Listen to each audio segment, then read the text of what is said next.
नमस्कार दोस्तों, आप सभी का स्टडी फॉर यूपीएससी पीसीएस में स्वागत है। आज तारीख है 2 अगस्त 2024 ईस्वी और आज का न्यूज़पेपर आर्टिकल डिस्कशन का ये वीडियो होगा। आज जो है वो न्यूज़पेपर से मैं डायरेक्ट लेकर नहीं आया हूँ। कल का सबसे इम्पॉर्टेंट न्यूज़ क्या है, सभी न्यूज़पेपर में आपको यही दिखेगा कि जो एससी आरक्षण है भारत में उसको अब बांटा जाएगा। इसका क्या तात्पर्य है, किस केस के तहत ये सुनवाई हुई है, कितने जजों की बेंच है, किस जज ने क्या बोला है, इसके पक्ष में क्या तर्क हो सकता है, इसके विपक्ष में क्या तर्क हो सकता है, इन सभी मुद्दों को हम लोग समझने वाले हैं। साथ में एक चीज़ और मैं आपको वह लोग बताऊंगा कि क्या इसके क्रक्स क्या है, इसकी मूल भावना क्या है। क्या देश की, सवाल आपसे किस प्रकार से पूछेगा कि क्या देश की रिजर्वेशन पॉलिसी को तार्किक बनाया जा रहा है। जब से ईडब्ल्यूएस कोटा लाया गया और एससी रिजर्वेशन को अगर सब कैटेगराइज किया जाता है तो क्या ये देश की रिजर्वेशन पॉलिसी को तार्किक बनाया जा रहा है, लॉजिकल बनाया जा रहा है थोड़ा सा। और क्या वाकई भारत की आज़ादी के पश्चात से ही, आज़ादी के समय से ही एससी वर्ग को भारत में आरक्षण मिल रहा है और जो ओबीसी वर्ग है उसको 91 ईस्वी के बाद मिलना शुरू हुआ है। तो क्या एससी वर्ग को जो आज़ादी के बाद से हमने आरक्षण दिए तो क्या उस आरक्षण का कुछ सुधार देखने को हमें मिला है, जिसके कारण से एससी वर्ग से कुछ लोगों को हमें क्रीमी लेयर लगाकर हटाना पड़ेगा।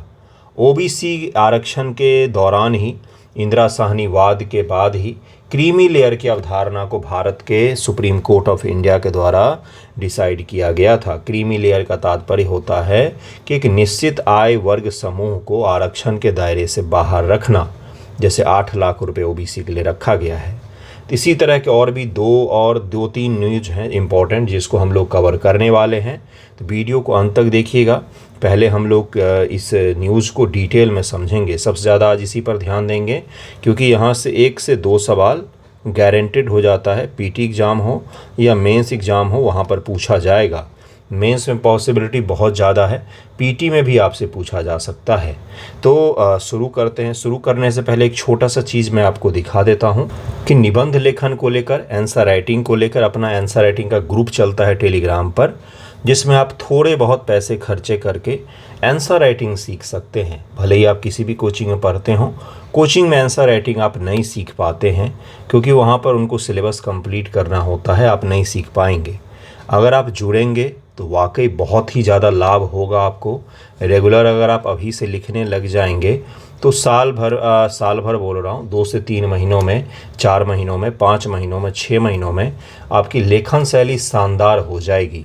इसलिए जब भी जुड़िएगा तो थोड़ा सा लॉन्ग टर्म का लीजिएगा ताकि आप लिखना सीख सकें। 1 महीने में आप नहीं सीख पाएंगे, ना तो अभी ना तो पीटी एग्ज़ाम के बाद। तो निबंध ग्रुप अभी 2 महीनों के लिए शुरू किया है मैंने, तो अगर आप जुड़ते हैं तो 2 महीनों में काफ़ी सारा आपका निबंध हो जाएगा। आंसर राइटिंग में अगर आप ऐड होते हैं तो आंसर राइटिंग में आपको आंसर राइटिंग के साथ साथ सैटरडे को निबंध मिलता है, जबकि निबंध लेखन में आपको सप्ताह में 3 निबंध मिलता है। तो जिनका जो हिस्सा कमज़ोर हो उसमें जुड़ें और लिखिए और लिखिए इसलिए क्योंकि लिखने से आपका पढ़ाई भी होता है और लिखाई भी हो जाता है। चलिए शुरू करते हैं, देखते हैं न्यूज़ क्या है और उसको डिटेल में समझते हैं थोड़ा सा। जुड़ना हो तो ये टेलीग्राम और व्हाट्सएप का है, आप मुझे इस पर व्हाट्सएप कीजिए, मैं आपको ऐड कर दूंगा। और चलिए आगे बढ़ते हैं। सबसे पहले तो न्यूज़ ही देखिए क्या है कि सब classification permissible within schedule caste to give separate quota for more backward, supreme court ने बोला है। सामान्य भाषा में समझेंगे तो बोला है कि जो एससी रिजर्वेशन है उसमें सब कैटेगराइज करने का हम परमिशन दे रहे हैं जो अति पिछड़े हैं। एससी में भी बहुत ज़्यादा पिछड़े हुए हैं, कई सारे लोग को नहीं समझ में आ रहा होगा। तो ओबीसी आरक्षण जो बिहार में है, मैं ध्यान से सुनिएगा मेरी बातों को, केंद्र के स्तर पर नहीं है अभी सब कैटेगराइजेशन ओबीसी में। बिहार में आपको 2 दिखते हैं, ईबीसी और ओबीसी, एक्सट्रीम बैकवर्ड क्लास, और आपको ओबीसी तो पता ही होगा। तो ओबीसी को आरक्षण है, उसके अलावा ईबीसी भी अलग आरक्षण दिया गया है। 7 जजों की बेंच है, justice Manoj Mishra, justice Bala M Trivedi, justice BR Gavai, justice DY Chandrachud, justice Vikram Nath, Pankaj Mittal, justice Satish Chandra Sharma, इन लोगों ने मिलकर एससी रिजर्वेशन पर थोड़ा सा अपना जस्टिस दिया है। इनमें से 7 न्यायाधीशों की पीठ थी, संवैधानिक पीठ थी। 6-1 से इन्होंने दिया है। 6 लोगों ने हामी भरी कि हाँ भाई सब कैटेगराइजेशन होना चाहिए। एक हैं जिन्होंने इसको बोला कि हम इस पर राज़ी नहीं करते हैं, क्योंकि एससी लिस्ट जो है शेड्यूल कास्ट कहा जाता है, अनुसूचित जाति कहा जाता है। ध्यान से सुनिएगा कॉन्सेप्ट को। तो जिन्होंने डिनाई किया उन्होंने बोला कि अनुसूचित जाति की लिस्ट है और इसमें केवल परिवर्तन किसके द्वारा किया जा सकता है? राष्ट्रपति जी के द्वारा। इसलिए हम इस पर फैसला नहीं दे रहे हैं।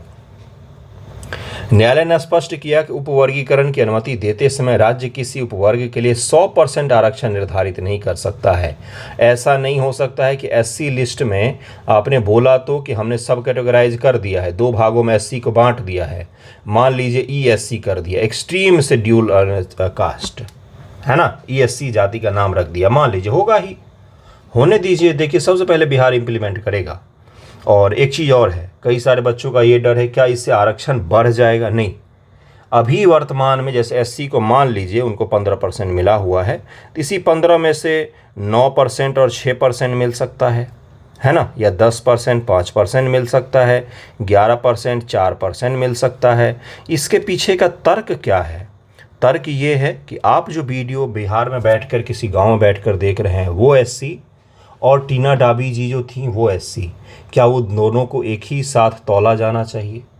क्या उन दोनों को एक ही कंपटीशन में एक ही समान मानना चाहिए? कतई नहीं। आपकी एजुकेशन हुई होगी मध्य विद्यालय छपरपुरा से, पता नहीं कहाँ है छपरपुरा, और फिर आप हाई स्कूल गए होंगे, फिर किसी घटिया से स्कूल कॉलेज से आपने 12th किया होगा या बैचलर डिग्री जहाँ से भी किया है। जबकि जो दिल्ली में टीना डाबी रह रही थी वो सबसे शानदार स्कूल से बचपन से पढ़ी, उनके माँ बाप दोनों सेंट्रल लेवल के गवर्नमेंट ऑफिसर्स रहे हैं, मुझे पता नहीं क्या हैं, लेकिन अच्छे खासे ग्रेड, अच्छी खासी फैमिली रही है। दोनों ही एससी वर्ग में आएंगे। आप मुझे बताइए कि आपका कंपटीशन उनके साथ होना चाहिए? नहीं, नहीं होना चाहिए। इसलिए ये तार्किक हो गया था। इसका ये भी एक मतलब हुआ कि हमने आज़ादी के समय से जो आरक्षण देना शुरू किया था, कहीं न कहीं उसमें पॉजिटिव चीज़ें हमें देखने को मिली है। आरक्षण का मतलब ही था कि कास्ट से ऊपर उठाना, कुछ जो पिछड़े हुए वर्ग हैं उनको ऊपर लेकर आना। जो पिछड़े हुए वर्ग ऊपर आ गए हैं अब हम उनको हटाएंगे और उनकी जगह दूसरे जो अभी भी पिछड़े हुए वर्ग हैं उनको हम ऊपर लाने की कोशिश करेंगे। इसको कहा जाता है तार्किक विभेद, जिसका राज्य की अनुमति होती है कि तार्किक विभेद आप कर सकते हैं। महिलाओं के साथ, पिछड़ों के साथ, बच्चों के साथ तार्किक स्तर पर विभेद किया जा सकता है। इक्वल प्रोटेक्शन ऑफ लॉ, ये राज्य के लिए पॉजिटिव होता है कि राज्य इसमें विभेद कर सकता है, डिस्क्रिमिनेट कर सकता है। किसके आधार पर? जेंडर के आधार पर, पिछड़ेपन के आधार पर और आयु वर्ग के आधार पर। इन आधारों पर विभेद सामान्य रूप से किया जाता है, जिसी के तहत आर्टिकल 16 में आरक्षण का प्रावधान किया गया है। और ईडब्ल्यूएस आरक्षण क्या है? आर्थिक आधार पर विभेद करने की अनुमति राज्य को मिली थी। अब जरा ध्यान से सुनते चलिएगा। साथ ही राज्य को उपवर्ग के अपर्याप्त प्रतिनिधित्व के संबंध में अनुभवजन्य आंकड़े, खतरनाक शब्दों पर मत जाइएगा, न्यायपालिका की शब्दावली है तो कठिन शब्द होंगे, मैं समझाता हूँ। इसमें यह बोला गया है कि भाई साहब बात सुनो, उपवर्गीकरण जो आप करोगे तो हवाई नहीं करोगे, आपको आंकड़े देने पड़ेंगे। मान लीजिए कास्ट ए, कास्ट बी और कास्ट सी ये अनुसूचित में एससी लिस्ट में शामिल हैं। इनको उपवर्गीकरण करके हमने बोला कि ये एससी में भी ईएससी में आते हैं, एक्सट्रीम शेड्यूल कास्ट है ना, बहुत पिछड़े हुए। इनको हम आरक्षण देना चाहते हैं अलग से, इनको सब कैटेगराइज करके। तो आपको सुप्रीम कोर्ट के सामने उपलब्ध डेटा देना पड़ेगा कि हमारे पास डेटा है कि ये जो वर्ग है इनका प्रतिनिधित्व नहीं हो पाया है, इनको सरकारी नौकरी नहीं मिली है अभी तक ये स्कूल नहीं जा पाए हैं, है ना। तो इस आधार पर आपको डेटा देना पड़ेगा, उचित आंकड़े होने चाहिए, सुप्रीम कोर्ट ने बोला है। भारत के मुख्य न्यायाधीश डीवाई चंद्रचूड़ ने कहा कि 6 फैसले हैं, सभी एक मत हैं। बहुमत ने 2004 ईस्वी के चिनैया फैसले को खारिज कर दिया। कौन सा फैसला? 2004 ईस्वी में चिनैया फैसला आया था, जिस फैसले में कहा गया था कि एससी लिस्ट में उपवर्गीकरण नहीं होगा। न्यायमूर्ति बेला त्रिवेदी हैं, जिन्होंने बताया कि आप 6 लोग एक तरफ रहेंगे, मैं एक तरफ रहूंगी। 6-1 से कल फैसला आया है। 7 न्यायाधीशों की संविधान पीठ मुख्यतः 2 पहलुओं पर विचार कर रही थी। क्या आरक्षित जातियों के लिए उपवर्गीकरण की अनुमति दी जानी चाहिए? पहला क्वेश्चन ये था संविधान पीठ के पास में, कॉन्स्टिट्यूशनल बेंच के पास में। ईवी चिनैया बनाम आंध्र प्रदेश राज्य 2005 SCC 394 में दिए गए निर्णय के सत्यता, जिसमें कहा गया था कि अनुच्छेद 341 के तहत अनुसूचित जातियां SC एक समरूप समूह हैं, उन्हें आगे उपवर्गीकृत नहीं किया जाएगा। चिनैया बनाम आंध्र प्रदेश राज्य मामले में ये कहा गया था कि जो SC लिस्ट है वो सब के सब एक ही हैं, उनको आप बांट नहीं सकते हैं। इसका एक और मतलब है आज के फैसले का। इस फैसले का क्या मतलब है कि SC में भी जो जातियां हैं वो छुआछूत करती हैं। आप मुझे बताइए, जो पासवान जाति होती है, क्या वो जो लेदर का काम करने वाले चमार जाति होती है, वो दोनों एक साथ रह सकेंगे? नहीं। जातिवाद केवल ऊपर के कास्ट और नीचे के कास्ट में ही नहीं है। छुआछूत केवल ऊपर के कास्ट और नीचे के कास्ट में नहीं है। आपको भी पता होगा कि मैं सच कह रहा हूँ, भले ही आप माने या ना माने, लेकिन ये भी सच है कि OBC वर्ग की जातियाँ SC वर्ग के छुआछूत मानती हैं। SC वर्ग की भी जातियाँ SC में भी ऊपर नीचे की जातियाँ कर लिया है उन्होंने कि हम SC में ऊपर के SC हैं, हम SC में नीचे के SC का कुछ भी छुआ हुआ नहीं खाएंगे। सच बोल रहा हूँ मैं, भले ही आप मुझे झुठला दें। OBC में भी ऐसा है, जनरल में भी ऐसा है, सभी जगहों पर इस तरह की चीज़ें मौजूद है। यानी कि छुआछूत की भावना SC में भी है एक दूसरे के साथ में, और जनरल कास्ट और SC में तो है ही, आज भी है।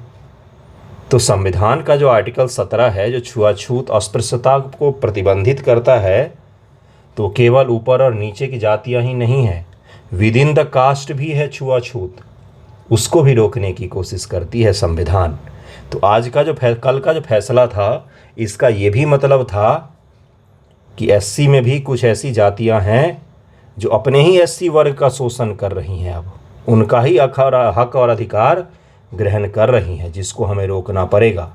ये जो मैं आपको बता रहा हूँ, ये मैं क्या बता रहा हूँ, एक होता है इन्फॉर्मेशन देना और एक होता है किसी चीज़ को समझना।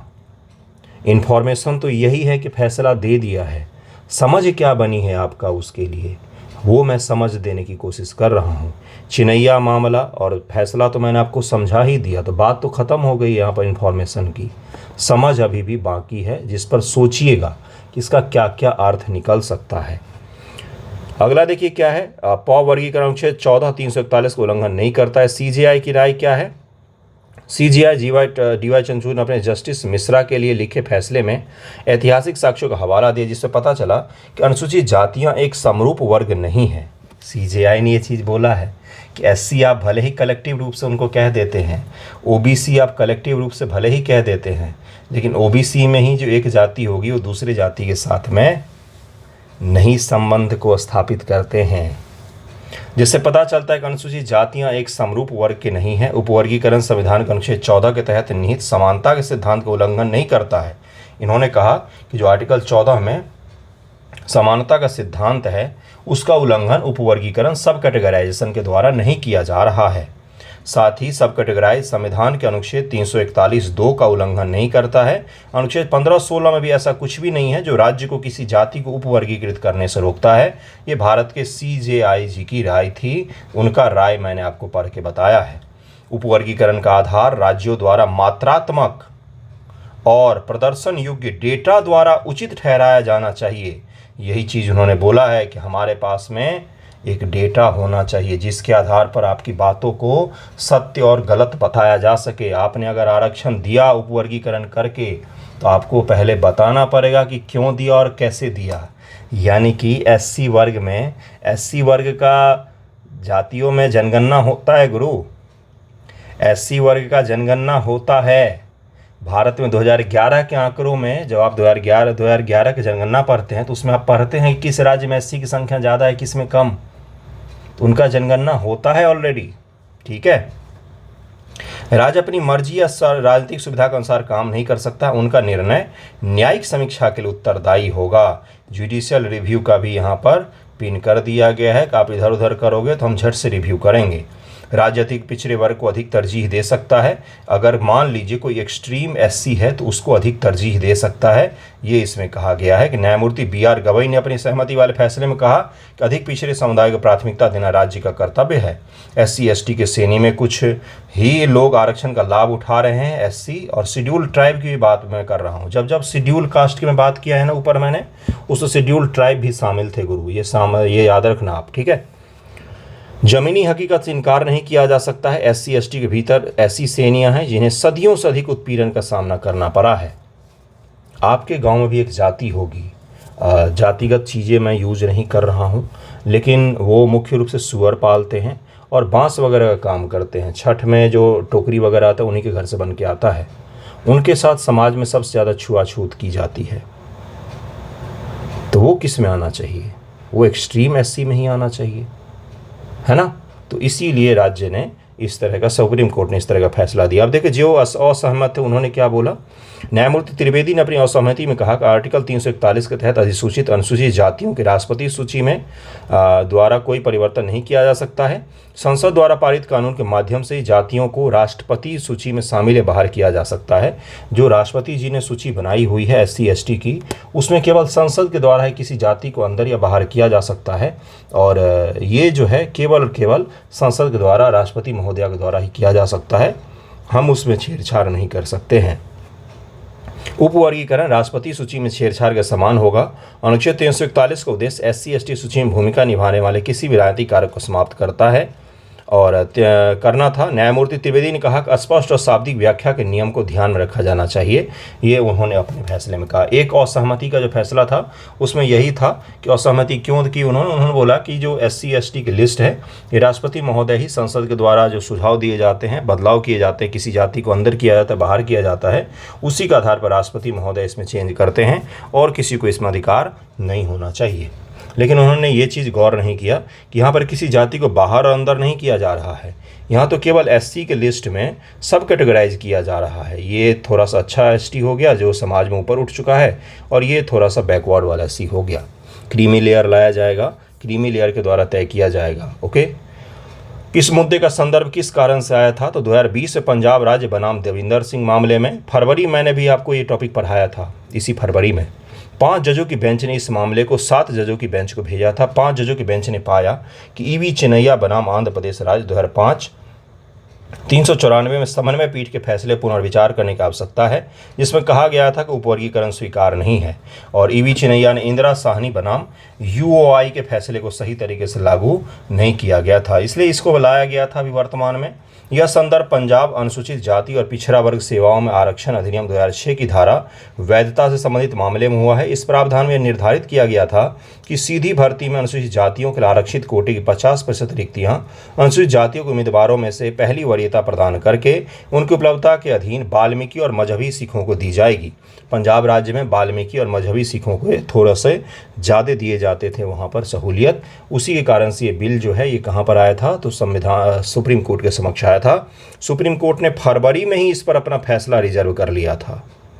2010 से पंजाब और हरियाणा उच्च न्यायालय की खंडपीठ ने EV चिनैया फैसले भरोसा करते इस प्रावधान को रद्द कर दिया था और उसके पश्चात ये फैसला आ गया था सुप्रीम कोर्ट में। सुप्रीम कोर्ट ने 7 जजों की बेंच को गठित किया था।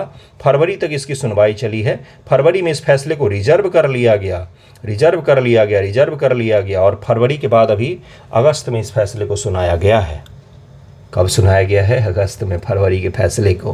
फरवरी में भी मैंने आपको ये टॉपिक पढ़ाया था, SC का उपवर्गीकरण। SC ST आरक्षण क्रीमी लेयर के विपक्ष में क्या तर्क है? SC ST समुदाय को राजनीतिक, सार्वजनिक सेवाओं, शैक्षणिक संस्थानों में आरक्षण विशेष रूप से इसलिए दिया गया था क्योंकि वो 2000 वर्षों से संपत्ति और शिक्षा जैसे अधिकारों से वंचित रहे हैं। इसके अलावा उन्हें आज भी छुआछूत जैसे कुप्रथाओं का सामना करना पड़ता है, आज भी करना पड़ता है, ये सत्य है। SC/ST आरक्षण में क्रीमी लेयर की अवधारणा को आलोचकों का कहना है कि यह अवधारणा पूर्ण रूप से आर्थिक आधार पर टिकी हुई है, जबकि आरक्षण का सामाजिक पहलू था, न कि आर्थिक पहलू था। बड़ा ही शानदार सा तर्क है ये गुरु। इतने देर की राम कहानी का एक लाइन में सत्यानाश हो सकता है कि जो क्रीमी लेयर जज महोदय कर रहे हैं, ये तो आर्थिक आधार पर क्रीमी लेयर को लाया जा रहा है। क्या एक आर्थिक रूप से समृद्ध SC जनरल कास्ट के साथ में छुआछूत को नहीं झेलेगा? तो क्या आरक्षण आर्थिक आधार पर था SC का? EWS का है आर्थिक आधार पर, बाकी SC/ST का सामाजिक आधार पर है। उनके साथ में सामाजिक विभेद हुआ है, जिसके कारण से उनको आरक्षण दिया गया है। बेसिक चीज़ें उनसे छीन ली गई, सड़क पर चलने तक का अधिकार तक छीन लिया गया।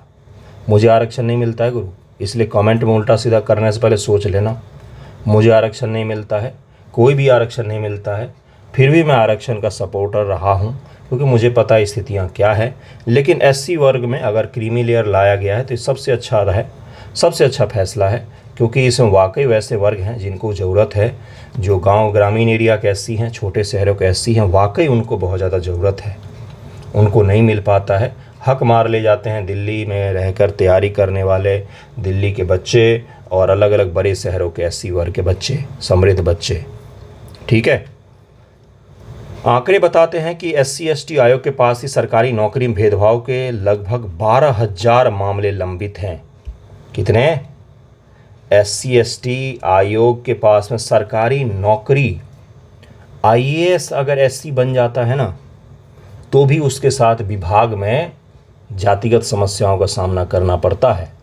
अगर कोई SC पुलिस ऑफिसर है, अगर कोई SC/ST की कोई भी ऑफिसर है, शिक्षक है, पुलिस में है, कुछ भी है, वो रेलवे में है, IAS है, तो भी उसको भेदभाव का सामना करना पड़ता है। जानकारों का कहना है कि हमें यह समझने की आवश्यकता है कि भले ही OBC और SC दोनों का आरक्षण मिलता है, परंतु जिस भेदभाव का सामना दलितों द्वारा किया जाता है, वैसी स्थिति OBC समुदाय के साथ में नहीं है। इसलिए OBC में सब कैटेगराइज करना तार्किक हो सकता है, लेकिन SC लिस्ट में तार्किक नहीं हो सकता है। विपक्ष में जब पॉइंट बोलेंगे तो इतना शानदार पॉइंट बोलेंगे कि उनका मन करेगा कि इसको काट दें मतलब सब कैटेगराइज नहीं करें। लेकिन जब पक्ष में पॉइंट बोलेंगे तो हमें बोलना पड़ेगा कि क्रीमी लेयर समर्थकों का मानना है कि SC/ST आरक्षण इस अवधारणा को सही ढंग से लागू किया जाता है, तो इसके माध्यम से SC/ST समुदाय के जो अधिकार दिए गए हैं उन्हें छुए बिना समुदाय के अंदर जो आर्थिक रूप से मजबूत वर्ग है उसे अलग किया जा सकेगा। दरअसल में SC वर्ग के जो सामाजिक में थोड़े से आर्थिक रूप से मजबूत हुए हैं, उनका जो हक है अब किसको मिलना चाहिए? जिनको हक अभी तक कुछ भी नहीं मिला है उनको मिलना चाहिए, ताकि वो भी खुद को थोड़ा सा ऊपर उठा सकें। ठीक है, इसका सबसे प्रमुख लाभ यह होगा कि SC/ST आरक्षण से मिलने वाला फायदा समुदाय के उन लोगों तक भी पहुंच जाएगा जो अब तक इससे वंचित है। समर्थकों का कहना है कि संविधान विचारों और आदर्शों का समन्वय है। यदि हमें अवसरों की समानता लानी है तो एक न्यायपूर्ण समाज का निर्माण करना पड़ेगा। और न्यायपूर्ण समाज का तात्पर्य क्या होता है? सुविधाओं का समुचित रूप से आवंटन। न्याय का मतलब बराबर नहीं होता है, न्याय का मतलब होता है जिसको जितनी ज़रूरत उसको उतना मिलना चाहिए। न्याय का मतलब इक्वल डिस्ट्रीब्यूशन नहीं होता है, न्याय का मतलब लॉजिकल डिस्ट्रीब्यूशन होता है। ठीक है, एक छोटे से बच्चे को 5 रोटी और एक बड़े युवक को 5 रोटी, ये न्याय नहीं हुआ। बच्चे को भूख हो सकती है 1 रोटी की, वहीं युवक हो सकता है वो 7 रोटी खाना चाह रहा हो। न्याय इसको कहा जाता है। ठीक है, तो पक्ष और विपक्ष में तर्क, सारा पॉइंट क्या है, केस क्या है, मुद्दा, सारा कुछ समझा दिया। नेक्स्ट टॉपिक पर हम लोग चलते हैं। नेक्स्ट टॉपिक है कि पेरिस ओलंपिक्स हमें तीसरा पदक मिला है, तीनों ब्रॉन्ज ही मिले हैं, कांस्य पदक ही मिला है, लेकिन शूटिंग में ये पदक मिला है हमें, फिर से शूटिंग में ही मिला है। क्या नाम है इनका? स्वप्निल कुसेला नाम है इनका। महाराष्ट्र के रहने वाले हैं ये, और ये रेलवे में नौकरी करते हैं। और इन्होंने 50 मीटर राइफल में ब्रॉन्ज मेडल जीता है। 50 मीटर एयर राइफल में इन्होंने ब्रॉन्ज मेडल जीता है। इनका नाम जरूर ध्यान रखिएगा। 50 मीटर राइफल में इन्होंने ब्रॉन्ज मेडल जीता है। 50 मीटर। स्वप्निल कुसेला नाम है इनका। पेरिस ओलंपिक में तीसरा पदक हमारे लिए आया है, जिसमें तीनों के तीनों ब्रॉन्ज मेडल ही हैं। और इनका नाम ध्यान में रखिएगा। 6 तारीख को हो सकता है गोल्ड मेडल आए। नीरज चोपड़ा का गेम है उस दिन, तो वो शायद गोल्ड मेडल ला सकते हैं। उम्मीद तो बहुत ज़्यादा है उनसे। और भी कुछ खिलाड़ी हैं जो गोल्ड मेडल ला सकते हैं। एक तुर्की के खिलाड़ी की बहुत ज़्यादा चर्चा हो रही है, क्योंकि उसने जिस तरह से उसने सिल्वर मेडल जीता है, शूटिंग में ही जीता है, लेकिन जितना कैजुअल वो खेल रहा था, आराम से, जैसे लग रहा था कि पार्क में टहलने आया है, बस अपना ओलंपिक का मेडल उठाना है, फिर आगे चले जाना है किसी शॉपिंग वॉपिंग करने के लिए। उसकी फ़ोटो वायरल हो रही है, इसलिए मैं कह रहा था। IPEF ने भारत को आपूर्ति श्रृंखला परिषद का उपाध्यक्ष चुना है। क्या है ये IPEF भला, इसको ज़रा समझते हैं, उसके बाद वीडियो का एंड करेंगे। हाल ही में भारत को आपूर्ति श्रृंखला परिषद का उपाध्यक्ष चुना गया है, जो 14 सदस्यीय Indo Pacific economic framework block द्वारा स्थापित 3 निकायों में से एक है। इसको जरूर ध्यान में रखिएगा। इस तरह के छोटे मोटे संगठन जो होते हैं, जो ज़्यादा चर्चा में नहीं होते, इन्हीं सवाल पूछ लिया जाता है। आपूर्ति श्रृंखला परिषद क्या है? भारत और 13 अन्य इंडो पैसिफिक इकोनॉमिक फ्रेमवर्क भागीदारों के एक महत्वपूर्ण उपलब्धि के रूप में आपूर्ति श्रृंखला लचीलेपन से संबंधित महत्वपूर्ण Indo Pacific economic framework for prosperity समझौते के तहत 3 आपूर्ति श्रृंखला निकायों की स्थापना की गई थी। आपूर्ति श्रृंखला परिषद राष्ट्रीय सुरक्षा, सार्वजनिक स्वास्थ्य, आर्थिक कल्याण के लिए सबसे महत्वपूर्ण क्षेत्रों, वस्तुओं के लिए आपूर्ति श्रृंखला को मजबूत करने हेतु लक्षित कार्रवाई उन्मुख करना। पहला परिषद का काम यही था। दूसरा कौन सा था? संकट प्रतिक्रिया नेटवर्क बनाया गया। तीसरा था श्रम अधिकार सलाहकार बोर्ड, भी इसमें बनाया गया था। आपातकालीन या आसन्न व्यवधानों के लिए सामूहिक आपातकालीन प्रतिक्रिया हेतु एक मंच प्रदान करना। इंडो पैसिफिक एरिया में, हिंद प्रशांत एरिया में जो देश है ना, आपस में व्यापार भी कर लेंगे, संकट के समय मदद भी कर लेंगे। श्रम अधिकार सलाहकार बोर्ड क्षेत्रीय आपूर्ति श्रृंखलाओं में श्रम अधिकार और कार्यबल विकास को मजबूत करने के लिए श्रमिक नियोक्ताओं और सरकारों को एक साथ लाता है। ये 3 बोर्ड स्थापित किए गए थे इसमें। हाल की नियुक्तियां।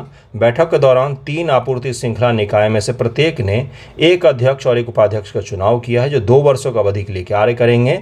निर्वाचित अध्यक्ष और उपाध्यक्ष हैं। आपूर्ति श्रृंखला परिषद में अमेरिका अध्यक्ष है और भारत उपाध्यक्ष है। संकट प्रतिक्रिया नेटवर्क में कोरिया गणराज्य अध्यक्ष है और जापान उपाध्यक्ष है। वहीं श्रम अधिकार सलाहकार बोर्ड में USA अध्यक्ष और फिजी उपाध्यक्ष है। यहीं पर चेयर चुना गया कि भाई भारत को किस में चुना गया? तो आपूर्ति श्रृंखला परिषद, इसका उपाध्यक्ष चुना गया है भारत को। तो इसलिए पूछ सकता है आपसे, महत्व क्या है इसका? भाई महत्व तो पढ़ते हैं, उसके बाद हम इस संगठन के बारे में भी पढ़ेंगे। अभी संगठन नहीं हुआ है, अभी संगठन के बारे में पढ़ना। अभी तो मैं आपको बता रहा हूँ कि क्या न्यूज़ है। आपूर्ति श्रृंखला परिषद, संकट प्रतिक्रिया नेटवर्क और श्रम अधिकार सलाहकार बोर्ड। देखिए अब नाम इतना बड़ा है तो क्या करूँ, है ना। इनका नाम क्या रख दे बताइए? कोई छोटा सा नाम रामू रख दे। रामू नाम रखने से काम थोड़ी ना होगा हमारा। अब SCC आपूर्ति श्रृंखला परिषद, उसका नाम है तो नाम है ना। उद्घाटन वर्चुअल बैठक के आयोजन में से आपूर्ति श्रृंखला में लचीलेपन को सुदृढ़ करने के लिए भागीदार देशों के बीच सहयोग के क्षेत्र में महत्वपूर्ण कदम को आगे बढ़े हैं। ठीक है भाई। आपूर्ति श्रृंखला परिषद ने संदर्भ की शर्तें अपनाई है, आरंभिक कार्य प्राथमिकताओं पर चर्चा की है, जिन पर आपूर्ति श्रृंखला सम्मेलन के दौरान सितंबर 2024 वाशिंगटन DC में होने वाली अपनी पहली व्यक्तिगत बैठक में आगे की चर्चा भी की जाएगी। तो इसकी अगली बैठक जो है सप्लाई चेन जो होगा, इसका सप्लाई चेन परिषद, आपूर्ति श्रृंखला परिषद जो है, इसकी अगली बैठक कहाँ पर होगी? तो वाशिंगटन DC में होगी, सितंबर 2024 में। संकट प्रतिक्रिया नेटवर्क ने निकट व दीर्घकालिक प्राथमिकताओं पर चर्चा की है, जिसमें टेबल टॉप अभ्यास आयोजित करना शामिल है। आपूर्ति श्रृंखला सम्मेलन के साथ साथ अपनी पहली व्यक्तिगत बैठक की योजना भी बनाई गई है। श्रम अधिकार सलाहकार बोर्ड ने IPEF आपूर्ति श्रृंखला में श्रम अधिकारों को मजबूत करने की प्राथमिकताओं पर भी चर्चा की गई है। अब IPEF है क्या, जिसके इतने सारे अलग अलग निकाय हैं, जिस निकाय में से एक निकाय का भारत उपाध्यक्ष बना है। तो IPEF क्या है? IPEF की शुरुआत मई 2022 में टोक्यो जापान में की गई थी। पहला सवाल। दूसरा सवाल क्या होगा? IPEF का फुल फॉर्म क्या है? इंडो पैसिफिक इकोनॉमिक फ्रेमवर्क इसका फुल फॉर्म है। पहली बात तो फुल फॉर्म ही ध्यान में रखिएगा, जिसमें 14 देश शामिल हैं। IPEF को उद्देश्य क्षेत्र में विकास, आर्थिक स्थिरता, समृद्धि को आगे बढ़ाने के लक्ष्य के साथ भागीदार देशों के बीच में आर्थिक जुड़ाव व सहयोग को मजबूत करना है। इकोनॉमिक स्टेबिलिटी होना चाहिए, रीजनल डेवलपमेंट होना चाहिए, क्षेत्र में समृद्धि हो, देश एक दूसरे से जुड़ें, सहयोग करें। यही सब तो राग सब जगह गाना होता है, सारे संगठन के साथ यही लिखा होता है। आईपीएफ 4 मुख्य स्तंभों पर आधारित है: ढांचा व्यापार, आपूर्ति श्रृंखला लचीलापन, स्वच्छ अर्थव्यवस्था, निष्पक्ष अर्थव्यवस्था। ये 4 इसके स्तंभ हैं। ओके, 4 पिलर है, इनको जरूर ध्यान रखिएगा। भारत आईपीएफ के स्तंभ 2 से 4 में शामिल हो गया है, जबकि इसने स्तंभ 1 में पर्यवेक्षक की भूमिका का निर्वहन भी किया हुआ है। तो इसको ज़रा ध्यान में रखिएगा। आईपीईएफ के बारे में सारा कुछ मैंने आपको बता दिया। इसके सदस्यों को अगर आपको देखना है तो देखिए, यहाँ पर अलग अलग सदस्यों के अलग अलग क्षेत्रों के नाम लिखे हुए हैं। सभी सदस्य जो हैं वो इसके अलग अलग विंग के भाग हो सकते हैं। जैसे कोई स्वच्छ ऊर्जा का भाग हो, कोई आपूर्ति श्रृंखला का भाग हो, तो सब अलग अलग क्षेत्र के भाग इसके हो सकते हैं। तो इनको ज़रा ध्यान रखिएगा। इतने सारे सदस्य हैं, तो इंडो पैसिफिक एरिया से जो बड़े देश हैं उनको भी अगर आप ध्यान में रख लेंगे तो भी आपका काम हो जाएगा। ओके, ये जो बीच में है यही है मुख्य रूप से इसके सदस्य। ये जो है बीच में USA, India, Fiji, south Korea, Australia, Japan, New Zealand, Singapore, Vietnam, Malaysia, Brunei, Thailand, Philippines और इंडोनेशिया। इसमें चीन शामिल नहीं है, ये ज़रूर ध्यान रखिएगा। इंडो पैसिफिक का सबसे बड़े देश में से एक, लेकिन चीन इसमें शामिल नहीं है। बाकी इंडो पैसिफिक के सारे देश शामिल हैं। आप अगर ध्यान से देखेंगे तो क्या सारे देश जो शामिल हैं वो पैसिफिक के आसपास के ही देश हैं? नहीं, भारत पैसिफिक के आसपास में बिल्कुल भी नहीं है। बांग्लादेश क्या शामिल है क्या भारत के बगल का? बांग्लादेश भी शामिल इसमें नहीं है। तो इसको ज़रूर ध्यान में रखिएगा, इसको ज़रूर ध्यान में रखिएगा। आज का न्यूज़पेपर डिस्कशन यहीं पर एंड होता है। आज कुछ ही टॉपिक था और इसीलिए मैंने इस तरह से वीडियो बनाया है। खाली नहीं जाना चाहिए। बाकी आज के न्यूज़पेपर में जो भी इम्पोर्टेंट टॉपिक होगा वो छूटेगा नहीं आपका, ये ध्यान में रखिएगा। मैं उसको ज़रूर करवा दूंगा अगले वीडियो में। थैंक यू सो मच आप सभी का वीडियो देखने के लिए। पहला और दूसरा तीसरा तीनों टॉपिक बहुत इंपॉर्टेंट था, ज़रूर ध्यान रखिएगा। Thank you so much.